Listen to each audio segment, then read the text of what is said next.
الحمد لله نحمده ونستعينه ونستغفره ونؤمن به ونتوكل عليه ونعوذ بالله من شرور أنفسنا ومن سيئات أعمالنا من يهده الله فلا مضل له ومن يضلل فلا هادي له وأشهد أن لا إله إلا الله وحده لا شريك له وأشهد أن محمدا عبده ورسوله أرسله بالهدى ودين الحق ليظهره على الدين كله ولو كره المشركون اللهم صل على محمد وعلى آل محمد كما صليت على إبراهيم وعلى آل إبراهيم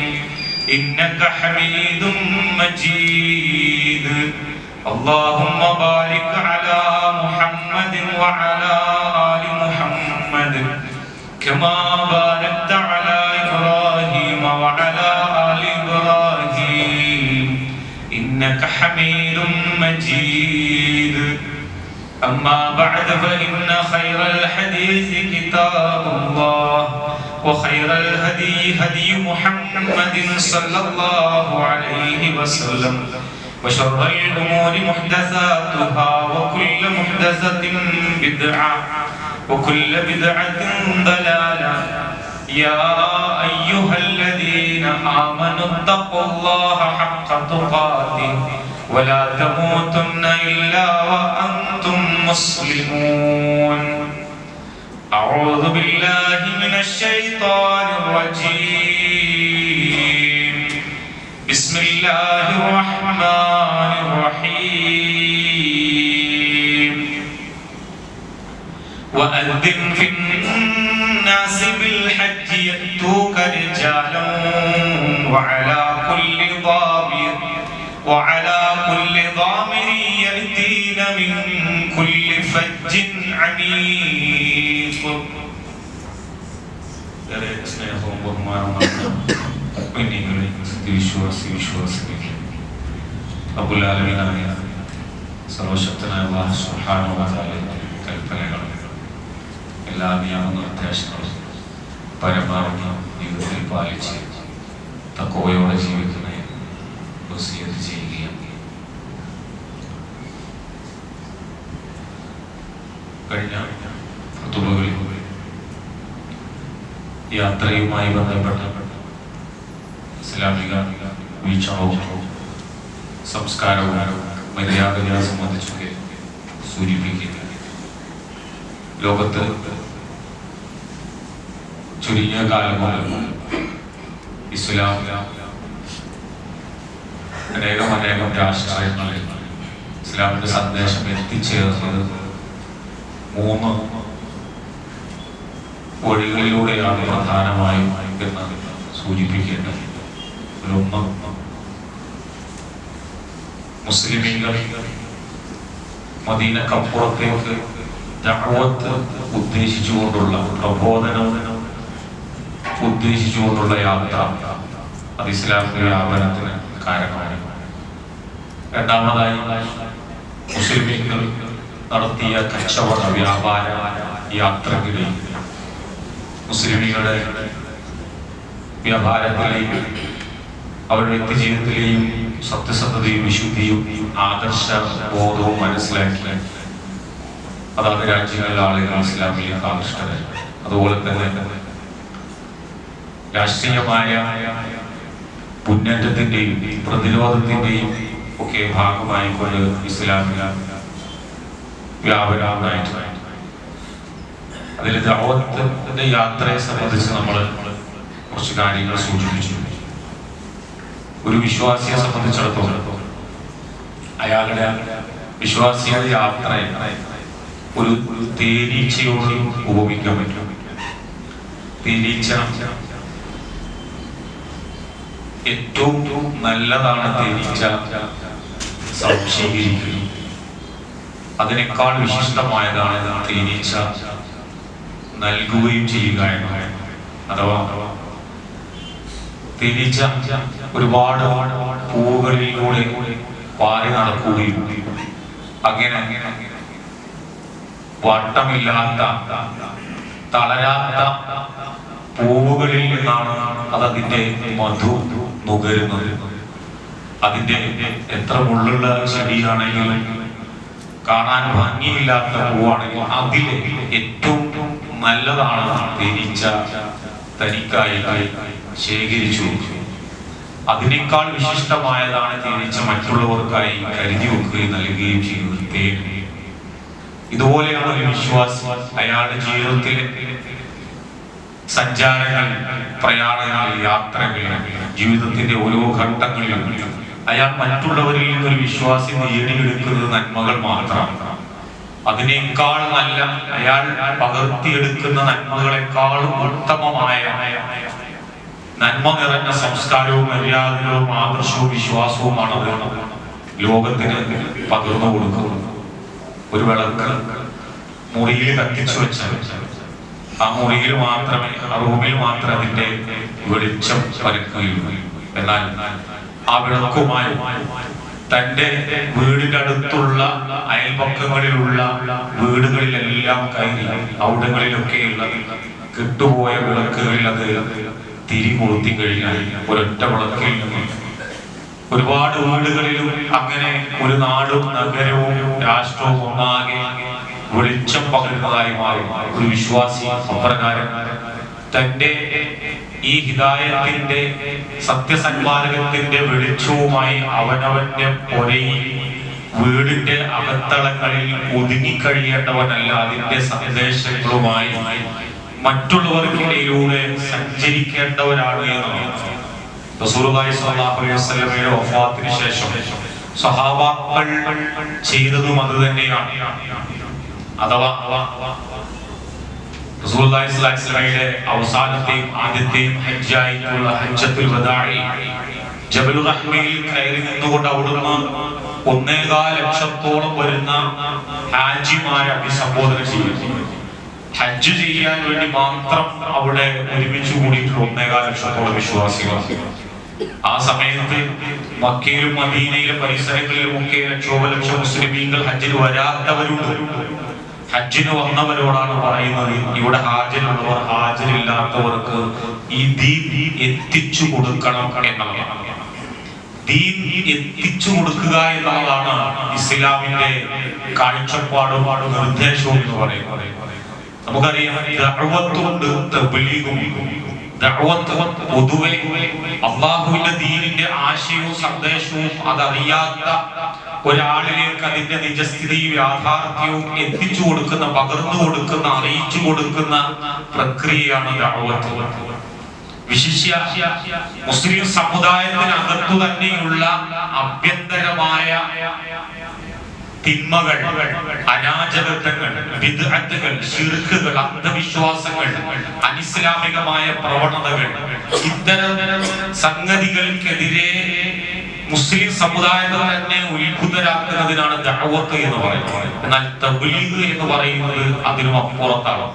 അത് ഇസ്ലാമിനെ കുറിച്ച് അറിയാത്ത ആളുകൾക്ക് അത് എത്തിച്ചു കൊടുക്കലാണ്. നമ്മളെ ഒരാള് ഒരു സംഗതി എത്തിക്കണം, ഇത് ഇന്ന ആളിലേക്ക് എത്തിച്ചു കൊടുക്കണം എന്ന് പറഞ്ഞു. നമ്മൾ യാത്ര ചെയ്തുകൊണ്ട് അയാളുടെ യഥാർത്ഥത്തിലുള്ള സ്ഥലം എവിടെയാണ് എന്നുള്ളത് ലൊക്കേഷൻ കണ്ടുപിടിച്ച് അന്വേഷിച്ച് നമ്മൾ അയാളിലേക്ക് ആ സന്ദേശത്തെ എത്തിച്ചു കൊടുക്കുന്നത് പോലെ വിശ്വാസികൾ ആ ദൗത്യം ഏറ്റെടുത്തുകൊണ്ട് എവിടേക്കാണോ കുതിര തിരിഞ്ഞു നിന്നത്, എവിടേക്കായിരുന്നു അവർ വാഹനമായ ഒട്ടകം, കഴുത തിരിഞ്ഞു നിന്നത്, അങ്ങോട്ട് തെളിച്ചുകൊണ്ടവർ ജീവിതത്തിൽ പ്രബോധന യാത്ര തുടങ്ങിയതാണ്. അങ്ങനെയാണ് ഇസ്ലാം നമ്മുടെ ഇന്ത്യയിലും കേരളത്തിലും ഇന്ത്യക്കപ്പുറം ചൈനയിലും പാശ്ചാത്യ പൗരസ്ത്യ ദേശങ്ങളിലൊക്കെയും തന്നെ ഇസ്ലാം എത്തിച്ചേരുന്നത്. അങ്ങനെയാണ് 1.25 ലക്ഷത്തോളം വിശ്വാസികൾ ഹജ്ജത്തുൽ വദാഇൽ അവിടെ ഹാജരായിട്ടുണ്ടായിരുന്നുവെങ്കിലും നമ്മൾ മക്കയും മദീനയിലെയും ഖബർസ്ഥാനുകൾ നമ്മൾ സന്ദർശിച്ചു കഴിഞ്ഞാൽ മക്കയിലെ ഇസ്ലാമിന്റെ ഉത്ഭവ കേന്ദ്രമായ മക്കയിൽ ഏകദേശം 3000 ചില്ലാനം 4000 ചോടെ മുഅ്മിനീങ്ങളെ, വിശ്വാസികളെ, സ്വഹാബാക്കളുടെ ഖബറുകൾ എവിടെ ഉള്ളൂ? മദീനത്ത് നമ്മൾ ഖബർസ്ഥാൻ സന്ദർശിച്ചു കഴിഞ്ഞാൽ മദീനയിലും പരിസരങ്ങളിലും ആകെ കൂടി ഇസ്ലാമിന്റെ ക്യാപിറ്റൽ സിറ്റി ആയിരുന്നു, തലസ്ഥാന നഗരിയായിരുന്നു മദീന. ആ തലസ്ഥാന നഗരിയിൽ ആകെ കൂടി കുടികൊള്ളുന്ന ഖബറുകൾ, സ്വഹാബാക്കളുടെ ഖബറുകൾ 10,000-ത്തിലും താഴെയാണ്. 1.25 ലക്ഷത്തോളം വരുന്ന സ്വഹാബാക്കളുടെ ഖബറുകൾ എവിടെയാണ്? അഥവാ അവരൊന്നും അവരുടെ ജന്മനാട്ടിൽ തന്നെ 6 അടി 8 അടി ആഴത്തിൽ തറ വെച്ചുകൊണ്ട് അവിടെ ഭദ്രമായ 60, 80, 100 വർഷം നീണ്ടു നിൽക്കുന്ന ഒരു തറ വെച്ച് വീട് വെച്ച് കാലാകാലം തന്റെ തലമുറയും അടുത്ത തലമുറയും അതിനടുത്ത തലമുറയും ഒക്കെ ഈ വീടിനകത്ത് തന്നെ ജീവിച്ചു മരിക്കണമെന്ന നെയ്യത്തോടു കൂടിയായിരുന്നില്ല അവരുടെയൊക്കെ ലക്ഷ്യം. അള്ളാഹുവിന്റെ ദീനിന്റെ വെളിച്ചം എനിക്ക് കിട്ടി, ഈ വെളിച്ചത്തിലേക്ക് ലോകത്തെ നയിക്കണമെന്ന ഉദ്ദേശത്തോടു കൂടിയായിരുന്നു അവരെല്ലാവരും അള്ളാഹുവിന്റെ ദീനിനു വേണ്ടി പരിശ്രമിച്ചത് എന്ന് കാണാൻ കഴിയും. അഥവാ അള്ളാഹുവിന്റെ ദീനിനെ അവർ ഓരോരുത്തരും ഇല്ലാത്തിടത്തേക്ക് എത്തിച്ചു കൊടുക്കുക എന്നതാണ്.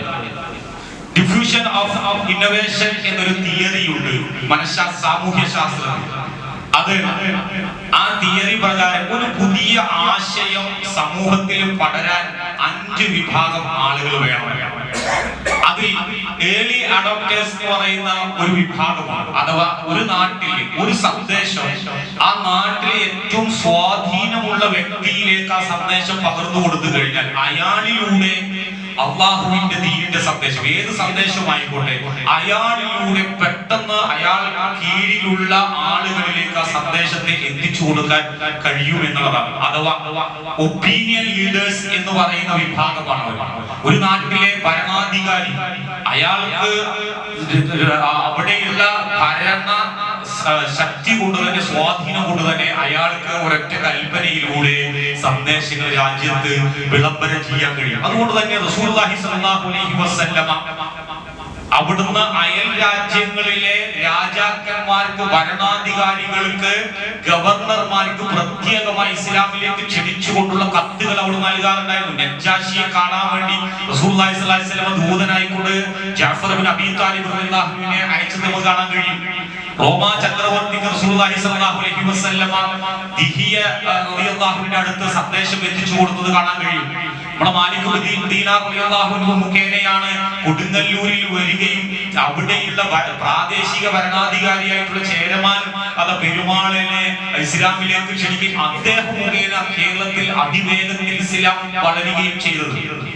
ഇങ്ങനെ ഇബ്നു ബത്തൂത്തയെ പോലെയുള്ള യാത്രികർ ഇസ്ലാമിക ചരിത്രത്തിൽ നമുക്കാണ് 30 വർഷം 44 രാജ്യങ്ങൾ 1,20,000 കിലോമീറ്റർ അദ്ദേഹം താണ്ടുകയുണ്ടായി. അദ്ദേഹം താണ്ടിക്കടന്ന വഴികളിലൂടെയെല്ലാം ഇസ്ലാമിന്റെ നന്മയും സന്ദേശങ്ങളും അവിടെയൊക്കെ പ്രസരിപ്പിച്ചുകൊണ്ടാണ് അദ്ദേഹം കടന്നുപോയത്. അഥവാ ഒരു നദി പോലെ ഒരു വിശ്വാസി നന്മയുടെ ഇസ്ലാമിന്റെ ഈ വെളിച്ചവുമായി ഒഴുകിക്കൊണ്ടിരിക്കുമ്പോൾ ഒഴുകുന്നിടത്ത്, നദി ഒഴുകുന്നിടത്ത് എല്ലാം അതിന്റെ ഇരുതീരങ്ങളിലും നല്ല പച്ചപ്പും കൃഷിയും ഒക്കെ ഇടതൂർന്ന് വളരുന്നത് പോലെ വിശ്വാസികൾ ഉള്ളിടങ്ങളിൽ അള്ളാഹുവിന്റെ ദീൻ വളരെ ശക്തമായി അതിവേഗത്തിൽ വളരുന്നു എന്നുള്ളതാണ്.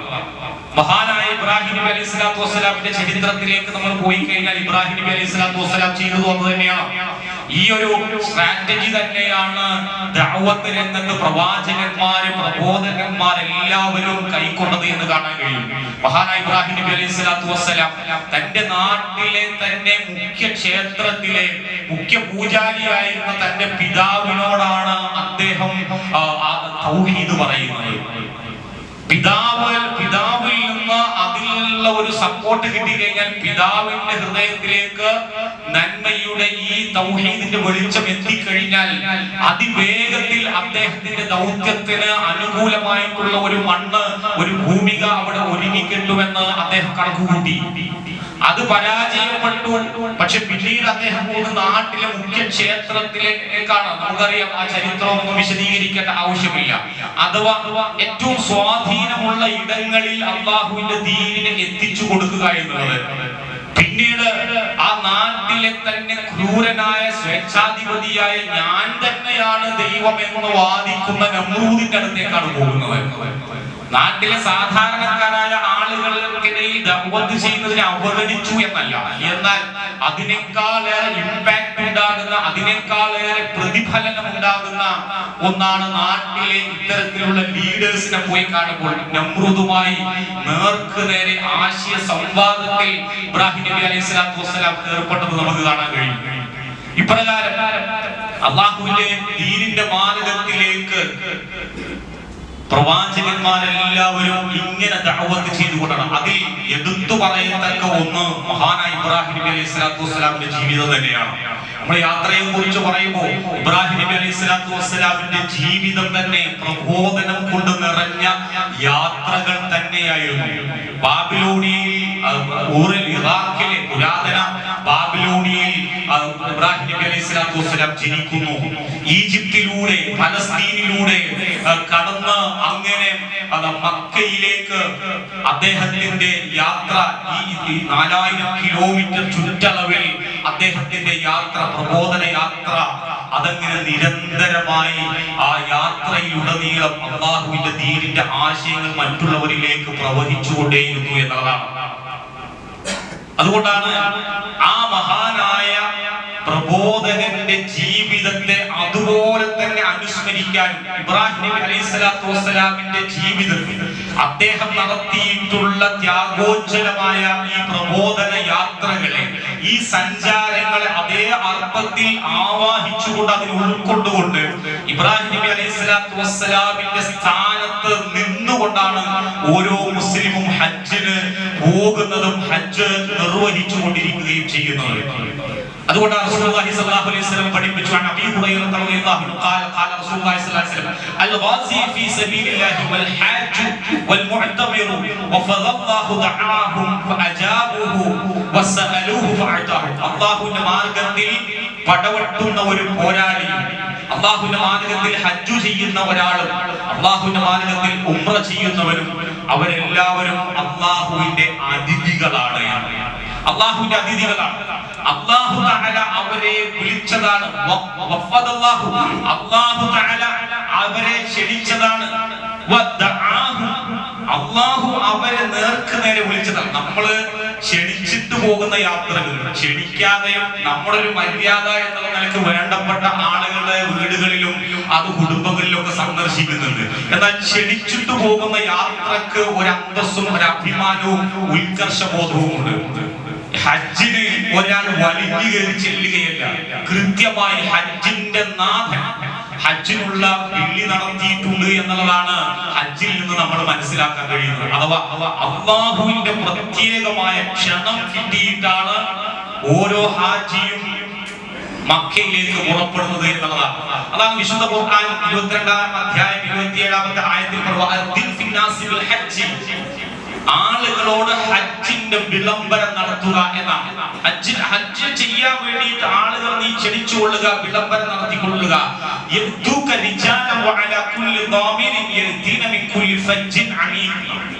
അവർ നിന്റെ അടുത്തേക്ക് എത്തിച്ചേരും, എത്തിപ്പെട്ടിരിക്കും. നടന്നുകൊണ്ട്, ക്ഷീണിച്ചുകൊണ്ട്, ഒട്ടകപ്പുറത്ത്, ദൂരങ്ങളിലൊക്കെ മലമ്പാതകളും താഴ്വരകളെയും എല്ലാം താണ്ടിക്കടന്നുകൊണ്ട് നിന്റെ ക്ഷണത്തിന് അവർ ഉത്തരം നൽകിയിരിക്കുമെന്ന് അല്ലാഹു തആല ഗംഭീരമായി പറയാം. ഇബ്നു അബ്ബാസ് ഉദ്ധരിക്കുന്ന പ്രസിദ്ധമായ റിവായത്തില് നമുക്ക് കാണാൻ കഴിയും, ലമാ ഫറ ഇബ്രാഹിം അലൈഹിസ്സലാത്തു വസ്സലാം മിൻ ബനാഇൽ ബൈത്തി ഇബ്രാഹിം നബി അലൈഹി സ്വലാത്തു വസ്സലാം കഅബാലയം നിർമ്മിച്ചു പൂർത്തിയാക്കിയതിനു ശേഷം അദ്ദേഹത്തോട് ഇപ്രകാരം പറയപ്പെട്ടു, ഹജ്ജിന് വേണ്ടി ആളുകളെ ക്ഷണിക്കുക. ഇത് കേട്ടപ്പോ മഹാനായ ഇബ്രാഹിം നബി അലൈഹി സ്വലാത്തു വസ്സലാം സ്വാഭാവികമായിട്ട് ചോദിച്ചു എന്റെ സൗണ്ട് എങ്ങനെയാണ് ഇവർക്ക് എത്തുക? ഇന്ന് നമുക്ക് ശബ്ദ സംവിധാനങ്ങളുണ്ട്, ദൂരദിക്കുകളിലേക്ക് നമ്മുടെ ശബ്ദങ്ങൾ എത്തിക്കാൻ ടെക്നോളജി വികസിച്ചിട്ടുണ്ട്. ഇതൊന്നും ഇല്ലാതിരുന്ന ഒരു കാലത്ത് സ്വാഭാവികമായി ഇബ്രാഹിം നബി അലൈഹി സ്വലാത്തു വസ്സലാമിന്റെ ചോദ്യം, ഇതിന്റെ ശബ്ദം എങ്ങനെയാണ് ഈ വിജനമായ മരുഭൂമിയിൽ, ഒരു മനുഷ്യനും ഇല്ലാത്ത മരുഭൂമിയിൽ ഞാൻ വിളിച്ചിട്ട് ആരാണ് ഇത് കേൾക്കുക? അപ്പോ അല്ലാഹു തആല മറുപടി പറഞ്ഞു, നീ ക്ഷണിക്കുക, നീ വിളിക്കുക, എത്തിച്ചു കൊടുക്കൽ നമ്മുടെ ബാധ്യതയാണ്. എത്തിക്കുക എന്നുള്ളത് നമ്മുടെ ബാധ്യത. അങ്ങനെ ഇബ്രാഹിം നബി അലൈഹി സ്വലാത്തു വസ്സലാം ആ മഖാമു ഇബ്രാഹിമിൽ നിന്നുകൊണ്ട് വഖീല അലൽ ഹജർ, വഖീല അല സഫ, വഖീല അല ഇബ്നു ഖബൈസ്, അദ്ദേഹത്തിന് മഖാമു ഇബ്രാഹിമിന്റെ കല്ലിൽ നിന്നുകൊണ്ട്, അതുപോലെ തന്നെ സഫാ കുന്നിൽ നിന്നും അബൂ ഖുബൈസ് മലയിൽ നിന്ന് എന്നൊക്കെ വ്യത്യസ്തമായ അഭിപ്രായങ്ങളുണ്ട്. അതിൽ നിന്നുകൊണ്ട് അദ്ദേഹം യാ അയ്യുഹന്നാസ്, അല്ലയോ ജനങ്ങളെ, ഇന്ന റബ്ബക്കും ഖദ് ഇത്തഖദ ബൈതൻ ഫഹജ്ജൂഹു, അല്ലയോ ജനങ്ങളെ, നിങ്ങളുടെ രക്ഷിതാവ് നിങ്ങൾക്ക് ഒരു ഭവനം നിർമ്മിച്ചിരിക്കുന്നു, അവിടേക്ക് വന്നുകൊണ്ട് നിങ്ങൾ ഹജ്ജ് നിർവഹിക്കുക എന്ന് പറയപ്പെടുന്നു. അദ്ദേഹത്തിന് ക്ഷമമുണ്ടായി. ഫയുഖാൽ ഇന്നൽ ജിബാല തവാദഅത ഹത്താ ബലഗ സൗത അർജാഇൽ അർദ് വഅസ്മഅ മിൻ മൻ ഫിൽ അർഹാം വൽ അസ്ലാം. ഇങ്ങനെ പറഞ്ഞു പോകുന്നത് ഹദീസ്. അഥവാ അപ്പോൾ മലകൾ, ഈ ശബ്ദം കേട്ട മലകൾ താഴുകയും ശബ്ദം ഭൂമിയുടെ അറ്റങ്ങളിലേക്ക് ഒഴുകി പരക്കുകയും അങ്ങനെ ഗർഭാശയങ്ങളിലെയും മാതാപിതാക്കളുടെ മുതുകുകളിലെ എല്ലാവർക്കും ആ ശബ്ദം കേൾപ്പിക്കപ്പെട്ടു എന്ന്. ഖിയാമത്ത് നാൾ വരെ ഹജ്ജ് ചെയ്യാൻ അല്ലാഹു രേഖപ്പെടുത്തിയിട്ടുള്ള എല്ലാവരും അതിന് മറുപടി പറഞ്ഞു എന്നാണ്. ലബ്ബൈക് അല്ലാഹുമ്മ ലബ്ബൈക്, അല്ലാഹുവേ ഞങ്ങൾ ഇതാ ഹാജരായിരിക്കുന്നു എന്ന് പറഞ്ഞു എന്നാണ്. നമുക്കറിയാം ഈ സൂറത്തുൽ അഅറാഫിലെ 172ാമത്തെ ആയത്തുണ്ട്. വൈദ അഖദ റബ്ബുക മിൻ ബനി ആദമ മിൻ ദുഹൂരിഹിം വദുർരിയ്യതഹും അശ്ഹദഹും അലാ അൻഫുസിഹിം അലസ്തു ബിറബ്ബിക്കും ഖാലൂ ബലാ. ആദം സന്തതികളെ അവരുടെ പിതാക്കന്മാരുടെ മുതുകുകളിൽ നിന്ന് നാം അവരെ ഉത്ഭവിപ്പിച്ച് പുറത്തു കൊണ്ടുവരുന്ന സമയത്ത് അലസ്തു ബിറബ്ബിക്കും, ഞാൻ നിങ്ങളുടെ റബ്ബല്ലേ എന്ന ഒരു സ്ഥിരീകരണം അല്ലാഹു സുബ്ഹാനഹു വ തആല ഓരോ മനുഷ്യന്റെയും സൃഷ്ടിപ്പിന്റെ ആദ്യഘട്ടത്തിൽ ഗർഭാശയത്തിൽ വെച്ചുകൊണ്ട് റൂഹിനെ നൽകുന്ന ഘട്ടത്തിൽ അല്ലാഹു തആല ഇങ്ങനെ ഒരു പ്രോസസ്, ഇങ്ങനെ ഒരു പ്രക്രിയ നടത്തിയിട്ടുണ്ട് എന്ന് വിശുദ്ധ ഖുർആൻ അടിവരയിൽ ഓർമ്മപ്പെടുന്നുണ്ട്. ഷഹീദിന, അതെ ഞങ്ങൾ സാക്ഷിയായി എന്ന് ഓരോ ആത്മാവും അതിന് പ്രതിവചിക്കുകയും ചെയ്തിട്ടുണ്ട്. എന്തിനാണ്? അന്തഖൂലു യൗമൽ ഖിയാമത്തി ഇന്നാ കുന്നാ അൻ ഹാദാ ഗാഫിലീൻ. ഖിയാമത്ത് നാളിൽ അല്ലാഹുവിന്റെ ഏകത്വത്തെ നിഷേധിക്കാൻ ഒരു തരത്തിലും പഴുതില്ലാത്ത തരത്തിൽ അല്ലാഹു സുബ്ഹാനഹു വ തആല മനുഷ്യന്റെ മസ്തിഷ്കത്തിൽ, അവന്റെ പ്രാഥമിക വിവരത്തിൽ അല്ലാഹു ഇത് നിക്ഷേപിച്ചു കൊടുക്കുകയാണ്. ഈ ഒരു ആശയത്തെ നമുക്ക് ഈ ഹദീസിൽ നമുക്ക് കാണാൻ കഴിയും. അഥവാ ഓരോ മനുഷ്യന്റെയും ഗർഭാശയത്തിലുള്ള, അതുപോലെ തന്നെ ഹജ്ജ് ചെയ്യാൻ വേണ്ടി കണക്കാക്കപ്പെട്ടിട്ടുള്ള മുഴുവൻ ആളുകളുടെയും ആത്മാവുകളിലേക്ക്, ഹൃദയങ്ങളിലേക്ക് ഈ വിളി എത്തുന്ന ആ വിളി നമ്മുടെ ഹൃദയത്തിലേക്ക് എത്രത്തോളം എത്തിയിട്ടുണ്ട് എന്നാണ് നമ്മൾ ഈ സന്ദർഭത്തിൽ ആലോചിക്കുന്നത്. ഞാൻ വൈലഹുദ്ദീനെ നമ്മൾ സൂചിപ്പിച്ചു, സ്വിറ്റ്സർലൻഡ് പോയിട്ടുണ്ട്, മലേഷ്യയിൽ പോയിട്ടുണ്ട്. അന്താരാഷ്ട്ര യാത്രകൾ, ടൂറുകളൊക്കെ വർഷത്തിൽ മിനിമം ഒന്നെങ്കിലും നടത്തുന്നുണ്ട്. ഇന്ത്യ രാജ്യത്ത് ഇനി കാണാനും സന്ദർശിക്കാനും സ്ഥലങ്ങളില്ല. എല്ലാവർക്കും പോയിട്ടുണ്ട്. ജിദ്ദയിൽ പോയിട്ടുണ്ട്. ആദ്യ തവണ സൗദി അറേബ്യയിൽ പോയിട്ട് ആദ്യത്തെ വർഷത്തിൽ വന്ന ഹജ്ജ് ചെയ്യാൻ വേണ്ടി പരിശ്രമിച്ചപ്പോ 20 ചില്ലാനും കൊല്ലായി ഞാൻ ഇവിടെ എന്തിനത്ര ധൃതി പിടിച്ചുകൊണ്ട് ഹജ്ജിന് പോകുന്നത്? വർഷങ്ങൾ ഇനിയുണ്ടല്ലോ, ആക്കം പോലെ പോയാ പോലെ എന്ന് ചോദിക്കുന്ന ആളുകൾ. തൊട്ടപ്പുറത്ത്, കിലോമീറ്റർ അപ്പുറത്ത് മക്കയുണ്ടായിട്ടും അവിടേക്കൊന്ന് കാലുകുത്തി ഒരു ഉംറ ചെയ്യാൻ, ഒരു ഹജ്ജ് ചെയ്യാനുള്ള നീയത്തോ അതിനുള്ള ഉദ്ദേശമോ ലക്ഷ്യമോ ഇല്ലാതെ ഹതഭാഗ്യരായിട്ടുള്ള ആളുകൾ, എല്ലാ പ്രശ്നവും, എല്ലാ പ്രാരാബ്ദവും, എല്ലാ ഹറാമർക്കും തീർന്നിട്ട് അവസാനം അതിനെയൊക്കെ കഴുകിക്കളഞ്ഞ് ശുദ്ധീകരിക്കാൻ വേണ്ടിയിട്ട് മക്കത്ത് കൂടി ഇങ്ങോട്ട് പോയി വരാമെന്ന ഉദ്ദേശത്തോടു കൂടി, യഥാർത്ഥത്തിൽ അതൊരു തൗഫീഖാണ്.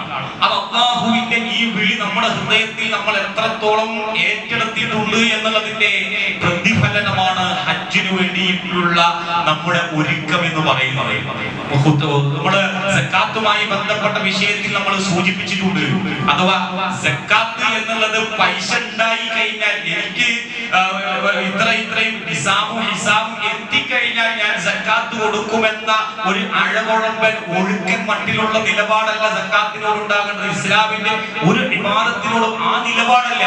അതൊരു ടാർഗറ്റായി കാണണം എന്ന് നമ്മൾ സൂചിപ്പിച്ചതുപോലെ തന്നെ ഹജ്ജിനെ ജീവിതത്തിൽ ഒരു ടാർഗറ്റായി കാണാൻ നമുക്ക് സാധിക്കുന്നുണ്ടോ എന്നുള്ളതാണ്. അഥവാ ഒരു 25ാമത്തെ വയസ്സിൽ കല്യാണം കഴിക്കുന്നു, അങ്ങനെ ഒരു കുട്ടിയായി കഴിഞ്ഞാൽ പിന്നെ സ്വന്തമായിട്ട് ഒരു വീട് വേണം എന്ന് ചിന്തിക്കുന്നിടത്താണ് മലയാളികളുടെ ഒരു പൊതുബോധം എന്നുള്ളത്. ഒരു 30, 35, 40 വയസ്സിനിടയിൽ സ്വന്തമായിട്ടൊരു വീടോ അല്ലെങ്കിൽ ഒരു വാടക വീടോ തനിച്ച് തന്റേതായ കുടുംബത്തിനകത്ത് സ്വസ്ഥമായി സ്വകാര്യമായി കഴിയണം എന്നൊരു ടാർഗറ്റ്, അങ്ങനെ ഒരു കൃത്യമായ ഒരു ഫോക്കസ് ഏരിയ ഓരോ ആളിനുമുണ്ട്. അതുകൊണ്ട് തന്നെ വർഷങ്ങൾ നീണ്ട അധ്വാനത്തിനൊടുവിൽ അയാൾ ഒരു വീട് വെക്കും. ഇതിനേക്കാൾ വിശിഷ്ടമായ ഒന്നാണ് ജീവിതത്തിൽ ഹജ്ജ് എന്നുള്ളത്. ഇതുപോലെ പടിപടിയായി നമ്മൾ പൂർത്തീകരിക്കേണ്ട, ക്രമാനുഗതമായി നമ്മൾ എത്തിച്ചേരേണ്ട ഒരു ലക്ഷ്യമായി കൊണ്ട് ഹജ്ജിനെ നമ്മുടെ ജീവിതത്തിലേക്ക് നമ്മൾ വരച്ചു വെച്ചിട്ടുണ്ടോ എന്ന് ആലോചിക്കേണ്ടതുണ്ട്. അങ്ങനെ ചെയ്താലേ അതല്ല വൈശ്യ ആരോഗ്യം ഉണ്ടാകുമ്പോ പോകാൻ എന്നുള്ളതല്ല, ഉണ്ടായിട്ട് പോകാൻ കഴിയാത്ത ഒരു ടാർഗറ്റ് ഇല്ലാത്തത് കൊണ്ടാണ്, നീയത്തില്ലാത്തത് കൊണ്ടാണ്. നീയത്തുണ്ടെങ്കിലേ അതിനുള്ള തൗഫീഖും വേണ്ടുകയും അള്ളാഹുവിന്റെ ഭാഗത്ത് നിന്ന് ഉണ്ടാവുകയുള്ളൂ എന്ന് മനസ്സിലാക്കണം. عن يمينه وعن شماله من حجر أو شجر أو مدر حتى تنقطع الأرض من ها هنا وها.